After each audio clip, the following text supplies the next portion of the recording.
அழகான கதை சொல்லட்டுமா? ஒரு கிராமத்தில் குருவும் சிஷ்யனும் 2 பேர் இருந்தாங்க. அந்த சிஷ்யன் குருக்கிட்ட கேட்குறான், என் வாழ்க்கையில் மகிழ்ச்சியே இல்லை அப்படின்னு சொல்லி ரொம்பவே வருத்தப்பட்டான். அதுக்கு அந்த குரு அவனை ஒரு தோட்டத்துக்கு கூட்டிகிட்டு போனார்.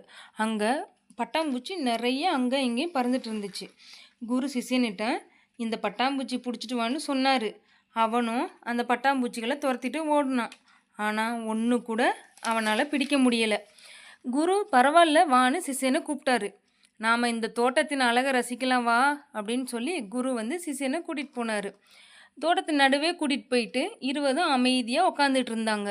தோட்டத்தின் அழகை இருவரும் ரசித்தபடியே நின்னாங்க. சிறிது நேரத்தில் பட்டாம்பூச்சி பல அவங்கள சுற்றி சுற்றி பறந்துச்சு. அதில் ஒரு 2 பட்டாம்பூச்சி மட்டும் சிஷ்யனோட கையில் உக்காந்துச்சு. குரு சிஷ்யன்கிட்ட சொன்னார், சிரிச்சுட்டே சொன்னார், இதுதான் வாழ்க்கை. மகிழ்ச்சியை தேடி துரத்துவது வாழ்க்கை இல்லை. வாழ்க்கை அமைதியாக நின்று ரசிக்கும்போது மகிழ்ச்சி தானாகவே நம்மக்கிட்ட சேரும்னு. இதுதாங்க வாழ்க்கை.